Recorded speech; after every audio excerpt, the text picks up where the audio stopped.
I swear companies are just making their titles as complicated as possible to say. So I just wanted to have a bit more of a relaxed chat about a game which I can't put down, and that is Clair Obscur Expedition 33. It's a game that ever since it got first announced, I have looked at it and thought, spectacular, give me 14 of them right now. Really? Mm-hmm. Do you know what's in here? I don't care, don't tell me. when I was younger, I rinsed Lost Odyssey on Xbox 360, and if you're old enough like me to remember that, and you played it, you'll know that that had a really unique and interesting battle system, where it was a turn-based RPG, but there were like active moments in it where you had to like input buttons during your attacks, kind of like quick time events to enhance the damage. And Clair Obscur Expedition 33, I'm just going to call it Clair Obscur going forward, because otherwise it's going to be another tongue twister for me. But the way that game does battling feels so rewarding, without like giving too much of the plot away, because I'm only like 9 hours into this game at the moment, so I don't really know the full breadth of what's happening. It's getting interesting, like really interesting. So far, like I'm still learning a lot about like the world that they're building, so it's really, really fun. The basic premise is there is a world that you are living in, and a land, I guess, that your character Gustav is in, and you will look in the distance in the sky and you'll see a number, and at the start of the game it's 30, I don't know what I did that, it's 34 that's up there, and then as events progress the number changes to 33, and anyone who's aged like 34 disappears and turns to like petals and flowers, and there's a whole like gamage thing there. I'm not sure what that word means, but that's what they call it in the game, so we're gonna roll with that. Yeah, when that happens, it was emotional from the get-go. Like, it got me right off the bat, and I've never had that with a game before. Like, you bond with these characters so quickly. Yeah, like it's just a really fun game. So after the people who are 34 disappear, your team then goes off on their expedition to try to defeat the paintress, to try and stop this from happening. And it's Expedition 33, hence the name. Still don't know what Clair Obscur means, but we move. And yeah, events unfold, so to say, and your character ends up then stranded apart from the rest of his team, and you have to find survivors and then go off, defeat enemies, and eventually beat the paintress, I guess. But that's dumbing it down so much. This game is so fun, and it is so deep as well with the systems that are there. So not only in battles, when you choose skills, will you have the ability to then do quick time events to enhance those skills. There's also the ability to dodge attacks. So I'm playing on the Series X, so for me, I'll press B and I'll dodge attacks, or I'll press the right bumper and I'll parry. But there are specific windows for each one, so it means that you can't just like get away with it and like hit the button at random and hope it's going to work. Like, you've got to be precise, and you'll see in some of the footage which I'm playing that I was getting my face slapped about quite a bit. Now, what I'm showing in these clips is only from the first like two and a bit hours, I think it was. I'm about 9 hours in, like I said, so I haven't filmed much past that because I didn't know how much was in the trailers. I didn't want to give away too much, but there's some trailer stuff spliced in here as well, so you're not just staring at this the entire time. It's such a rewarding battle system, and yes, it's turn-based. For me, I love a turn-based RPG. It gives you time to think, gives you time to plan, makes it way more tactical. The way that you can upgrade your stats as well means that you can actually go from it just being like your turn and the enemy's turn to being multiples of your turn before they get a go. It's really, really in-depth.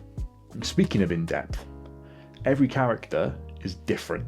And what I mean by that is, it's not like a game where you have your mage and you have your brawler and you have your healer. Like, everyone's got certain skills which benefit the rest of the team. It's a bit more complicated than I can put into words right here, because there's so much depth to it. But you'll want to experiment with every character. They can all be built in different ways, and like, it's really fun when you can get the synergy to work together as well. Like, so one character puts a debuff on the enemy, but your next character takes advantage of that debuff and it upgrades one of their skills to do some more damage. And there's loads of stuff like that, and you're thinking like 2 or 3 turns ahead. And it's a game where the amount of planning you can put into these turns, it doesn't become a chore. It's just fun.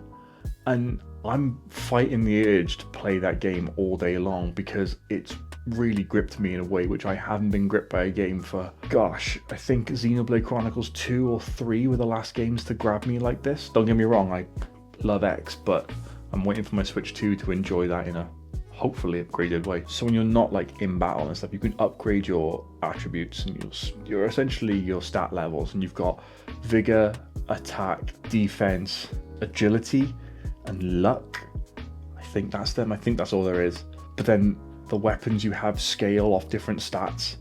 You can change you can like take them down and put them back up with certain items so that then you can respec as well. It's really in depth because you can get some stupid numbers on there. Like, I'm watching videos of people playing this and they're getting damage which is ridiculous because their stats are so high. It's so good, it's so deep, it's so fun. I know I keep on saying that, but it really is. So aside from like your stats and your skills that you use in battles, you have like these abilities as well that you can put on your character. Firstly, there's these ones called pictos, and every character's got 3 slots for pictos, and they are things like, let's say your first base attack does 50% more damage. That's one of them, and you can get 2 other mores like that. But then if your one character's got them, the others can't get them.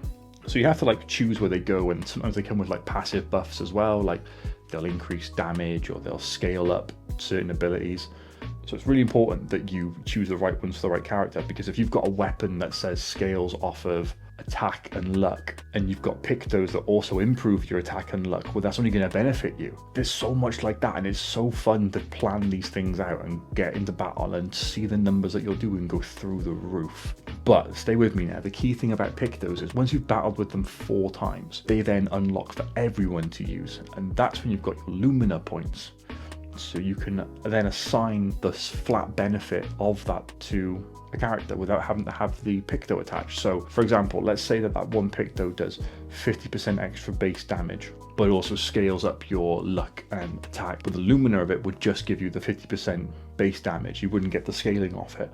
But it does mean that you can then have multiple characters that have multiple benefits.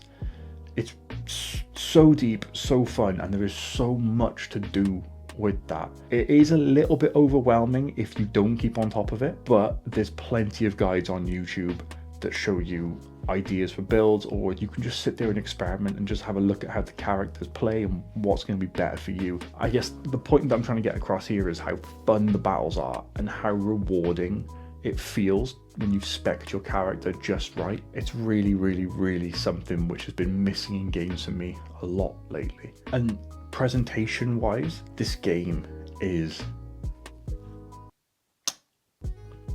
gorgeous. It looks incredible. It sounds fantastic. And I can't believe that this is the studio's first game that they're putting out. It's just mind-blowing what they have done here. Now, I'm playing it on performance. As you know me, you know I'll play with 60 frames a second over anything else. Obviously, quality mode does look really pretty, but that frame rate drops down, and I'm not about that life, and I know a lot of you aren't as well, but playing it in performance mode has given me no problems whatsoever. The soundtracks are amazing as well. The battle music, I just want to stay on the battle screen and just listen to the actual music sometimes, because it's just so good. Everything that they have done to bring this world to life, they have. Even like the opening prologue, where you're going around this festival and you are witnessing this world which you know is about to fall apart. It's gorgeous, and it just pulls you in more. There has been a lot of talk online about this game being Game of the Year, and you know what? I fully agree. I think that there has been nothing that has come out that has beaten this, or that can beat this. The only thing that I can see topping this is if GTA 6 comes out before those Game of the Year announcements happen. Other than that, I see this taking it, because it's just such a good game, and it is so nice to see a studio's first project be so well received by everyone, especially in a world where action RPGs and action games are kind of taking hold, and the whole sort of turn-based RPG has taken a back seat.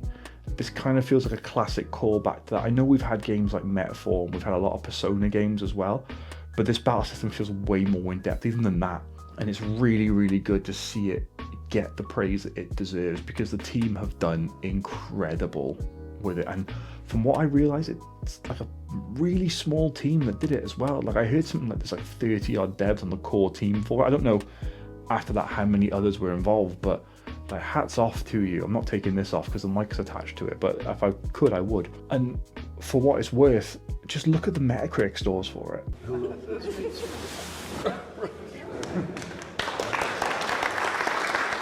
They're incredible.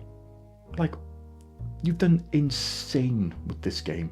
If there is a sequel, or the series carries on, or they just do another game in this vein, I will be there day one. Like, it's games like this that get studios the support and love that they deserve. Look at what happened with From Software with games like Demon Souls and Dark Souls. Like, those games got them the support, and look at what they managed to produce out of some of the biggest franchises in gaming. And I really hope that this isn't another Lost Odyssey where we have an incredible game and then nothing, because I don't want to wait that long again for a game like this. This game is insane. And I know this is a lot more like laid back and, you know, just my thoughts on this game as opposed to sort of going through some of the facts and figures like I do with other stuff. But yeah, I just kind of wanted to give like a honest opinion on something which I cannot put down. Like, I've played 9 hours of it. I wanted to record this video about 4 hours ago. Actually, no, I wanted to record this video this morning. Like, just played. Went out and did some stuff, then I came back and played more. If you've got Game Pass, you would be a fool to not at least give it a try. But honestly, if you think RPGs are your thing, you're gonna love this game. And it's not a game where I'm saying you've got to give it a chance and it gets better after so many hours. No, off the rip, it was great. I'm having so much fun with it. I'm going to stop going on and on and on now, because otherwise this video is going to be mainly me just saying how good this game is. But it really is good and it really is fun. Everything about it is really enjoyable. The characters are so good. The designs are incredible. I have laughed, I have cried, I've gotten angry, I've gotten confused, I've gotten scared with these characters. They have done some of the best writing in a game that I've seen in a long time. Play Clair Obscur Expedition 33. You will not regret it.